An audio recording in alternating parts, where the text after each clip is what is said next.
The night was dark and stormy, the kind that made you want to stay inside. But it was the screams that woke me up. Not the usual sounds of the night, this was different.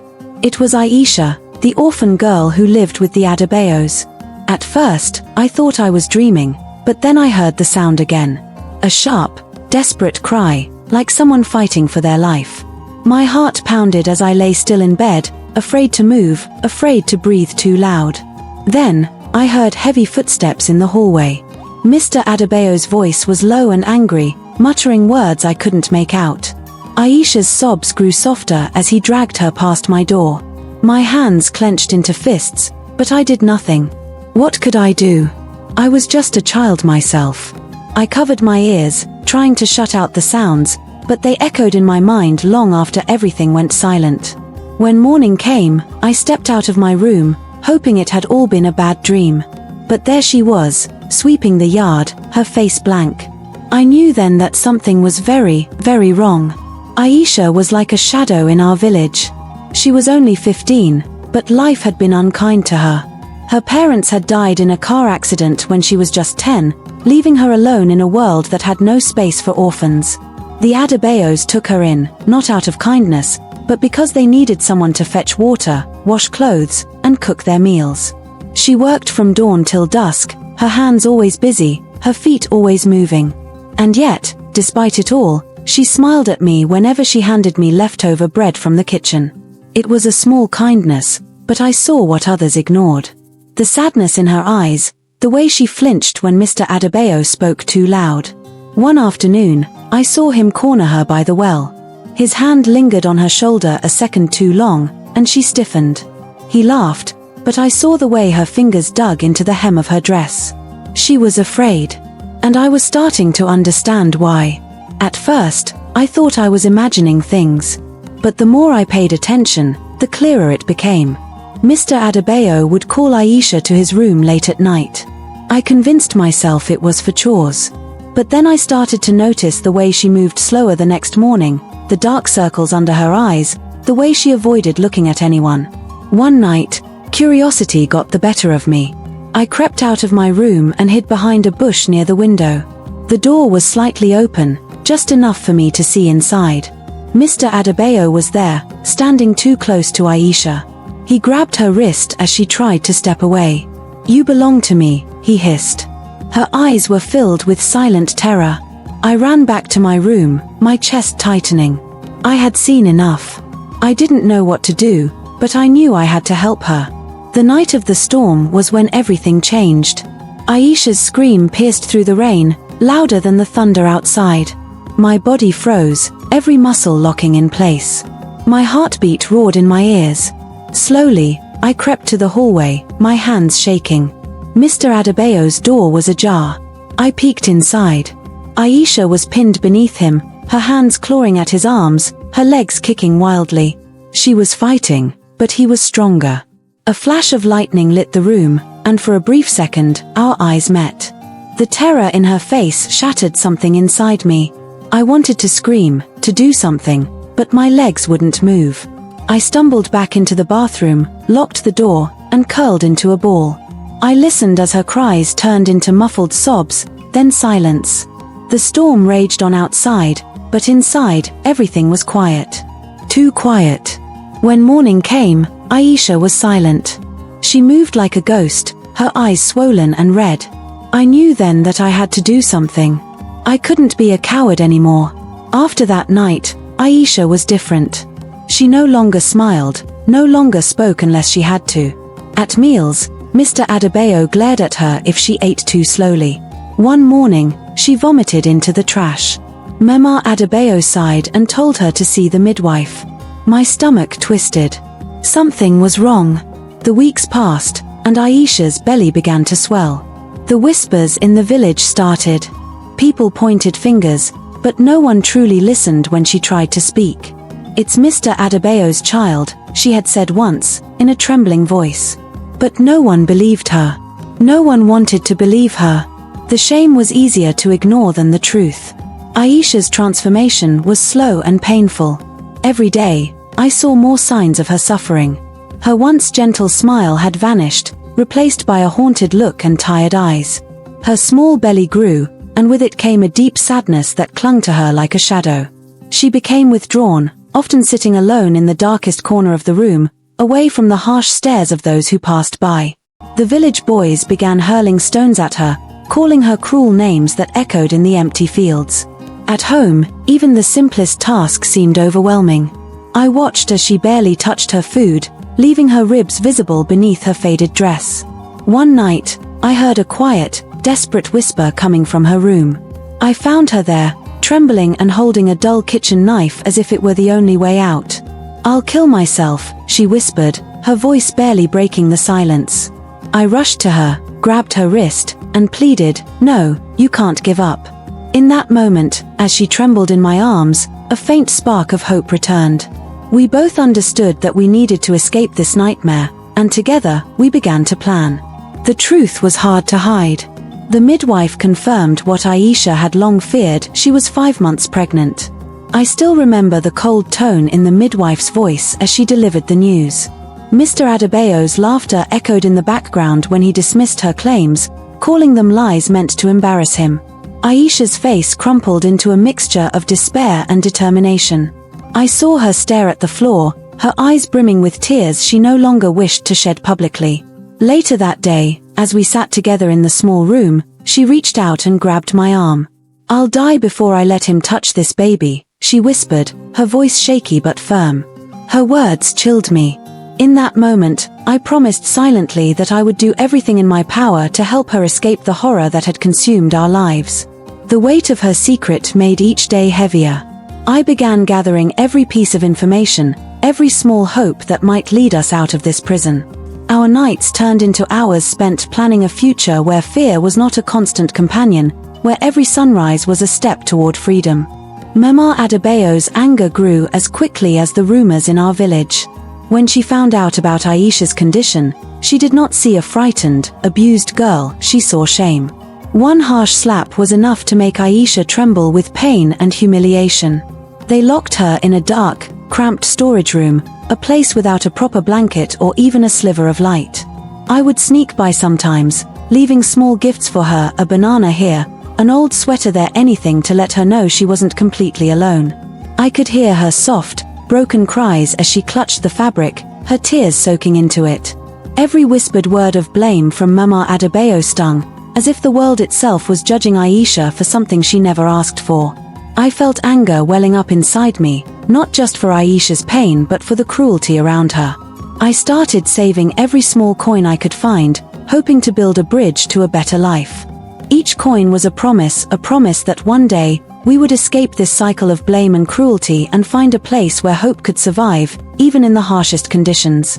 As time went by, the fear in our household grew stronger. Mr. Adebayo would often visit Aisha's small room, insisting on seeing her belly and claiming, "My child needs a father." His words dripped with cruelty, and I could see the terror in Aisha's eyes each time he entered. One night, the sound of his heavy steps made my heart race as I listened from the darkened hall. The sound of fists hitting flesh, she must have been crying out in pain, haunted me.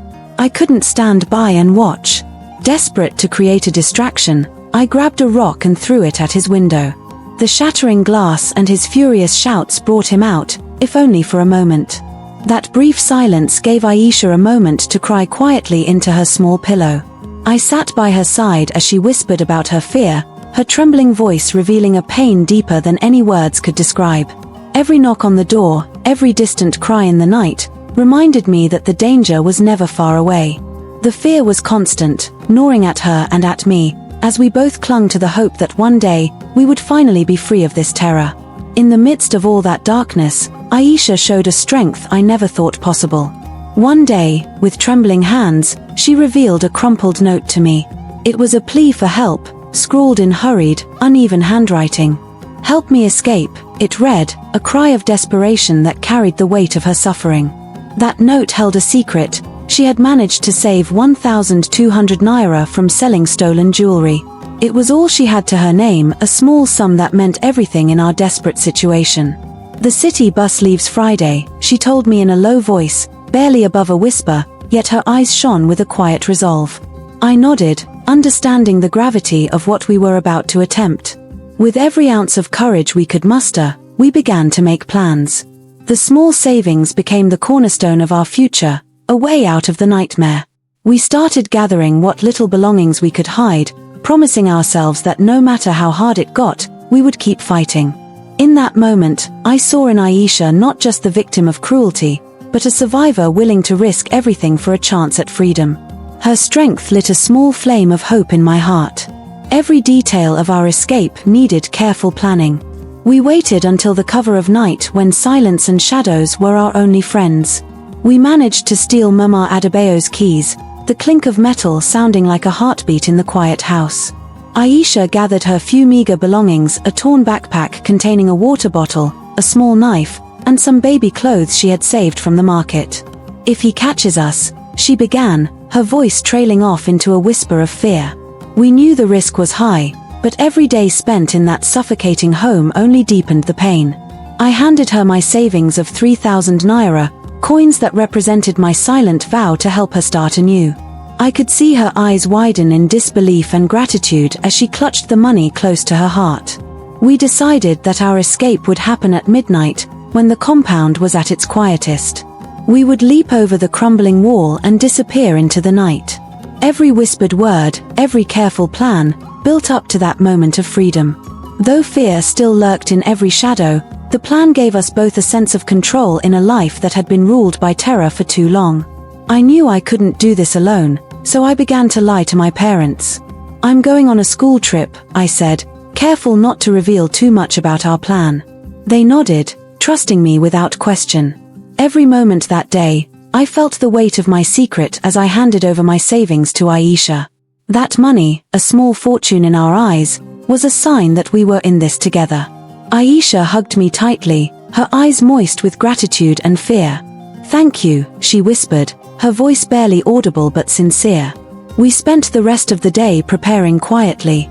I helped her pack a few essential clothes and a piece of bread for the journey.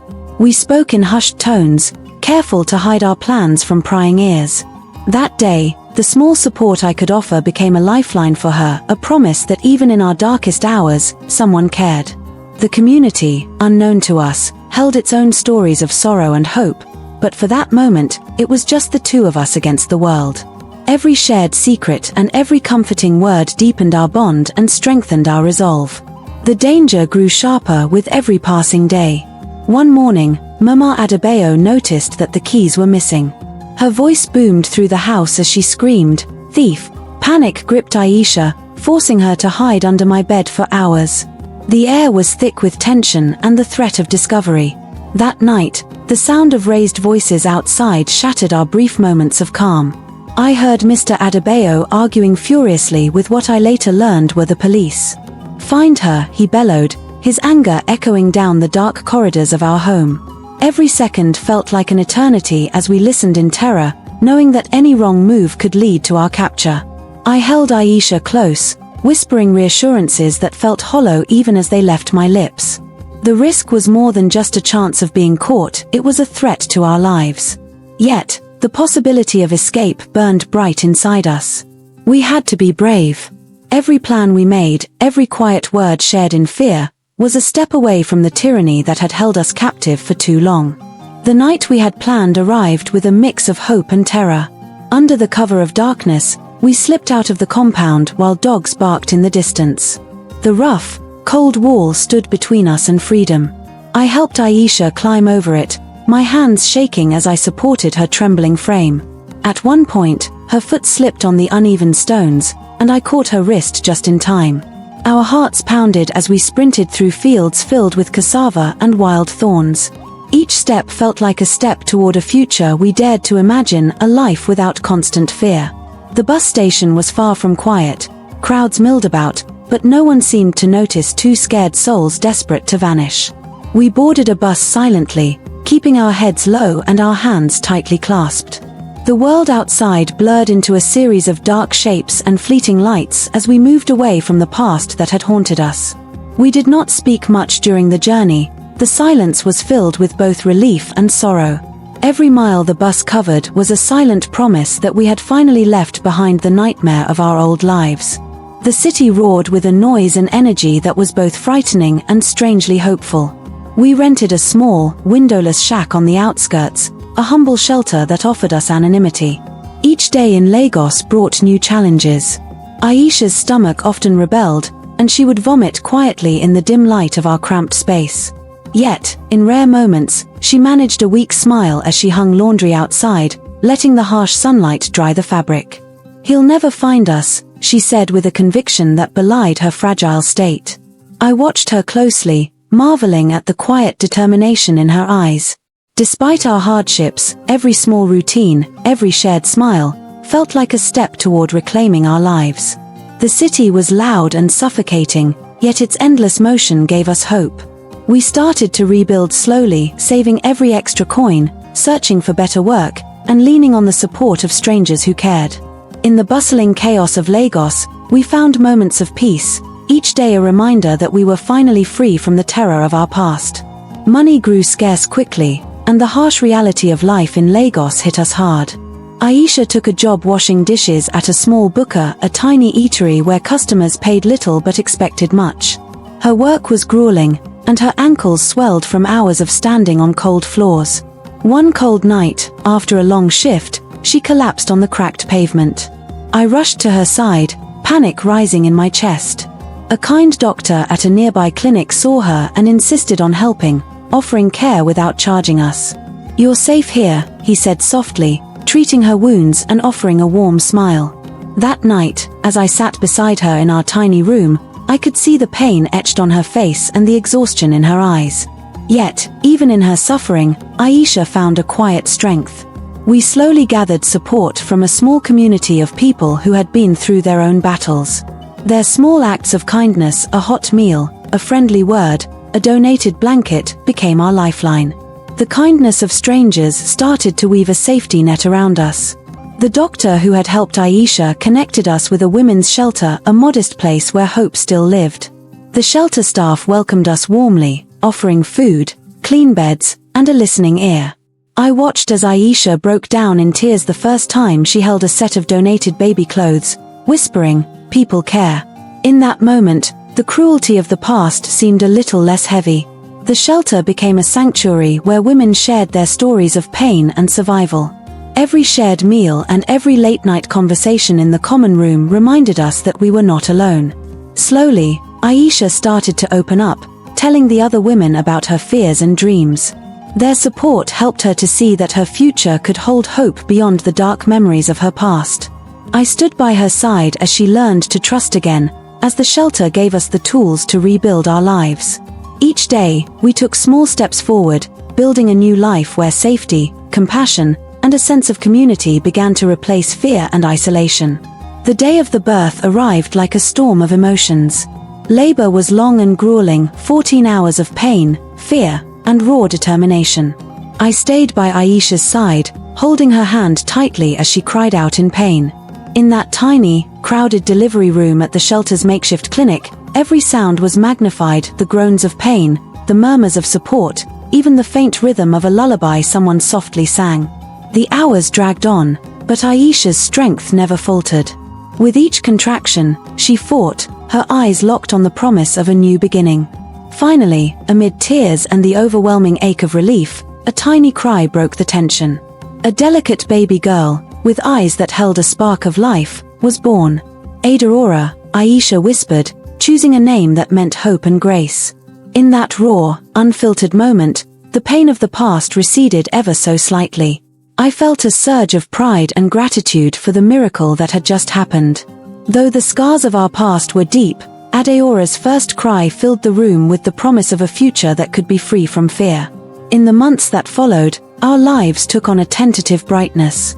Aisha found work as a seamstress in a small workshop, her nimble fingers stitching together fabrics and dreams alike. Aurora, even as an infant, brought light into our dark days.